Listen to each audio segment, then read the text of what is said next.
धन धन सतगुरु तेरा ही आसरा, हाजर नाजर जिंदा राम तेरा ही आसरा। साथ संगत जी, आज की जो ये साखी है ये सुखदेव मुनि जी की है, जो वेद व्यास जी के पुत्र थे। तो एक बार हिमालय पर, जहाँ आजकल अमरनाथ को यात्री को लोग जाते हैं, ये स्थान उसी टाइम से कहते हैं कि बना हुआ है। तो वहाँ पर शिवजी भगवान पार्वती माता को एक अमर कथा सुना रहे थे। तो शिवजी भगवान ने कहा कि देखो, ये जो मैं आपको कथा सुना रहा हूँ ये अमर कथा है, तुम इसको पूरी सुनना और आप अमर हो जाओगी। और तो वो सुनाने लगे। तो थोड़ी देर तो माता सुनती रही, माता पार्वती जी सुनती रही। उसके बाद उनको नींद आ गई। तो वहाँ ऊपर एक तोता बैठा था उनके पास ही, तो वही ये कथा सारी सुन रहा था और वो हंकारे बढ़ता गया। तो कथा जब पूरी हुई तो शिवजी भगवान ने देखा कि माता तो सुती पड़ी है, पार्वती तो। फिर कथा के जो सुनी हंकारी कौन भर रहा था, इधर उधर देखा तो वो ऊपर देखा तो वो तोता बैठा था। तो उनको गुस्सा आया और वो उन्होंने अपना त्रिशूल निकाला और उसको मारना चाहा। तो तोता वहां से उड़ गया, आगे वो पीछे वो। तोता जाते जाते एक कुटिया मिली उसको, जो कुटिया वेद व्यास जी की थी। तो तोते को और तो कुछ ना सूझा, वो वेद व्यास जी की औरत के गर्भ में समा गया। और शिवजी वहां उसका इंतजार करे बाहर आने का। तो वो 12 साल उसने जन्म ना लिया, लड़के ने, जो तोता था उसने 12 साल वो बाहर नहीं आया कि बाहर आऊँगा। जैसे ही वो अंदर गया तो उसको आगे की पीछे की मतलब 105 जन्मों की सोजी होगी कि मैं ये कर्म करता रहा हूँ और ये फल मुझे मिलते रहे हैं। ये जो मनुष्य जन्म है यही एक छुटकारे का करना चाहो तो बंदोबस्त कर सकता हूँ। उसको ज्ञान हो गया और उसको ये भी ज्ञान हो गया कि बाहर जाऊंगा, जन्म लेते ही अगर मेरे पर माया छोड़ी गई तो मैं ये सब भूल भी जाऊंगा। क्योंकि संत महात्मा अक्सर फरमाते थे कि जो माया है ये जीव के जन्म लेते ही इस पर छोड़ दी जाती है। माया का जड़ चढ़ते ही जीव भूल जाता है कि वो कहाँ से आया है और उसको क्या करना था, कि उसने राम से क्या वादा किया अंदर कि मुझे माँ के पेट से बाहर निकालो, मैं आपका भजन करूँगा। ये बातें सब भूल जाता है और यहीं पे अपने काम धंधा, माँ बाप को पालना पोसना और धंधों में अपनी उम्र खराब कर देता है। तो उस तोते को ये सब सोझी आ गई, अंदर ही समझ आ गई कि बाहर जाते ही अगर माया पड़ी तो मैं ये सब भूल जाऊँगा और मुझे अब की बार 84 से जरूर छुटकारा करना है। तो उसने 12 साल जन्म नहीं लिया। तो फिर सब देवी देवता ने सलाह की, चलो भी कुछ देर के लिए माया रोक देते हैं, आप जन्म ले लो। तो फिर वो माया रोकी कुछ देर के लिए। तो उसने बच्चे ने फिर जन्म लिया और उसका नाम रखा सुखदेव मुनि, वेद व्यास जी का पुत्र हुआ। तो फिर वो बचपन में ही भक्ति करने लग गया, कुछ दिन घर पे की। फिर उसके बाद वो जंगल में जाने लगा।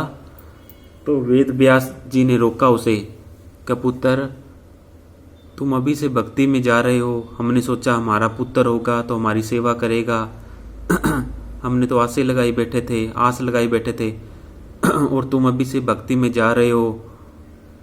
तो फिर वो कहने लगा, पिताजी कि मुझे अब पीछे की आगे की सब सोची है, मेरा यही जन्म है जो मैं अपने छुटकारे का बंदोबस्त कर सकता हूँ और कोई चारा नहीं है, तो मुझे आप भक्ति करने दो। तो फिर कहने लगा, पिताजी मुझे 105 जन्म का पीछे का पता है, उसमें से मैं आपको 5 बताता हूँ, 100 का आप खुद अंदाज़ा लगा लेना मैंने कितना दुख भोगा है पीछे। और ये मेरा ये जन्म निकल गया तो फिर मेरे पास कोई मौका नहीं है यहाँ से 84 के जेल खाने से निकलने का। आप मुझे भक्ति करने दो। मैं आपको 5 जन्म आपके बताता हूँ दुख से भरे, बाकी का आप अंदाज़ा लगा लेना मैंने कितने दुख भोगे होंगे, और मैं तो बताऊंगा तो आप रो दोगे। तो साथ संगत जी वो बताने लग गया वो बताने लगे कि पिताजी मेरा एक जन्म कुत्ते का हुआ।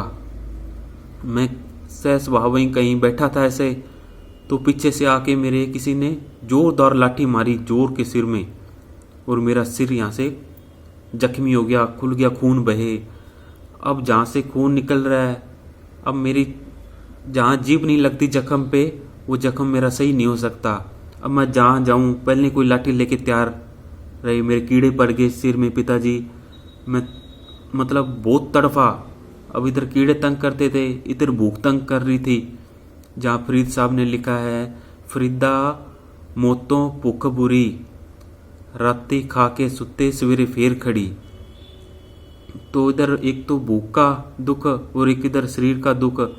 मैं तड़फते तड़फते जहाँ जाऊँ लोग पहले ही लाठी लेके तैयार खड़े हों कि इधर इधर ना आ जाए, इधर ना आ जाए। मेरे वो कीड़ों ने तंग कर लिया। ऐसे करते करते मेरा वो जून छूटी। फिर पिताजी मेरा घोड़े का जन्म हुआ। वो घोड़ा किसी मरासियों ने खरीद लिया, ना मेरे को चारा डाले और काम पूरा ले मेरे से। मेरी पूरी खाल निकाली उन्होंने, और खाने कुछ नहीं देते थे। ओखे सोखे करता मैंने, वो भी मेरी जून कटी। फिर पिताजी मेरा एक कीड़े का जन्म हो गया, मकोड़े का, मोटा मोटा जो मकोड़ा होता है उसका जन्म हो गया। तो मैं सहज स्वाभावी एक दिन किसी औरत के पैर पर ऐसे चढ़ गया, और मैंने सहज स्वाभावी उसको ऐसे काटा।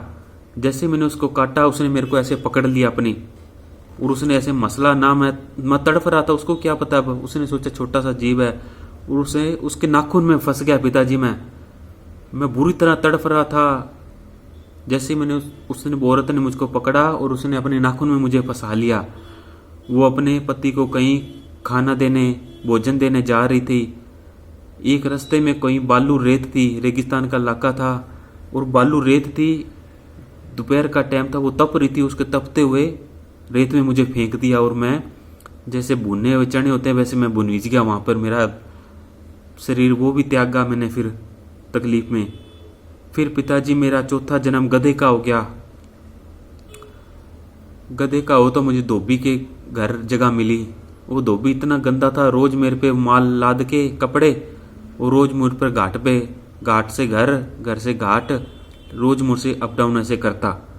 एक दिन बरसात आई, बीच में एक नाला पड़ता था पिताजी। एक दिन मैं उस नाले में फंस गया, गारे में। उसने मुझे बहुत डंडे मारे, मैं निकला नहीं। उधर तो मेरे बाहर पड़ा था ऊपर, और मेरे डंडे पे डंडे मारे। ऐसे करते करते मेरी एक लात टूट गई पिताजी, और मैं वहीं खुबा रहा। वो अपना जो धोबी था वो अपने कपड़े लेके चला गया, मुझे वहीं खुबा हुआ, वहीं गारे में गड़ा हुआ छोड़ के चला गया। तो अब जो भी आए उधर से राहीगर, उसको और तो देखे ना, क्योंकि वो नाला था, कोई पुल उस पर था नहीं। मुझे ही पुल समझ के लोग मेरे से ऊपर जाने लगे। मैं धीरे धीरे नीचे दब रहा था। लोग मेरे से, कोई किसी को कुछ नहीं तरस आ रहा था पिताजी। सारे मेरे ऊपर से पैर रख रख के उधर से कूद रहे थे। मैं धीरे धीरे नीचे धंसता गया और मेरे प्राण छूट गए पिताजी। फिर मेरा एक बिल्ली का जन्म हो गया, 5वां जन्म। जहाँ मैं बच्चों को जन्म देती, एक बिल्ला आए मेरे बच्चों को खा जाए और मुझे भी मार जाए। तो मेरा दोरा सोरा वो भी मेरा वो छूट गया पिताजी। आप देख लो, मैं 5 जन्म आपको बताएं और देख लो, आपके आंसू आने लग गए आंखों में। तो मैं ये 84 से छुटकारा चाहता हूँ पिताजी, मुझे भक्ति करने दो। फिर वो सिमरन करते हुए अपना वहाँ भक्ति करने लगे। भक्ति करके वो बहुत मतलब तपस्या उन्होंने की, बहुत साल तक तपस्या करके जब वो स्वर्गों में जाने लगे तो उनको विष्णुपुरी में गए। जब उनको वहाँ अंदर इजाज़त नहीं दी, वहाँ उनको स्वर्गों में बढ़ने ना दिया, कभी आप यहाँ नहीं रह सकते। कि क्यों भाई? तो कहता है आप नुगरे हो, आपका गुरु कोई नहीं है, आपका पीर कोई मुर्शद नहीं है आपका, तो बिना नुगरे को यहाँ रहने नहीं देते। आप अपना गुरु बनाओ, फिर यहाँ पर आ से रह सकते हो। वो सूक्ष्म मंडल में वहाँ जाया करते थे भक्ति करके। उन्होंने तपस्या बहुत की पर कोई फल नहीं पड़ा उनका। फिर आके घर पे पिताजी से पूछा कि पिताजी ये बात हुई है तो मैं किसको गुरु बनाऊं? तो वेद व्यास जी कहने लगे मेरे ध्यान में तो एक ही है अभी महात्मा है जो, और वो है राजा जनक। उसको तू गुरु बना ले, तेरा छुटकारा करना चाहता है तो। फिर आगे साखी लंबी है सासंग जी, फिर उन्होंने उनको गुरु भी बनाया। बहुत मुश्किल से राजा जनक ने उनको टाइम दिया और गुरु बनाया। फिर वो भजन सिमरन करके अपना छुटकारा उन्होंने किया। तो ये साखी थी, बहुत मुश्किल है। वकील साहब जी अब सब फरमाते हैं कि भाई ये तुम्हारे बहुत मुश्किल से तुम्हें ये जन्म मिला है, अब छूटने का बंदोबस्त कर लो, नहीं तो फिर 84 भोगने तैयार खड़ी आके देख लो। धन धन सतगुरु तेरा ही आसरा, हाजर नाजर जिंदा राम तेरा ही आसरा। साध संगत जी आपको मेरी गुनाहगार की तरफ से फिर से प्यार भरी धन धन सतगुरु तेरा ही आसरा, हाजर नाजर जिंदा राम तेरा ही आसरा।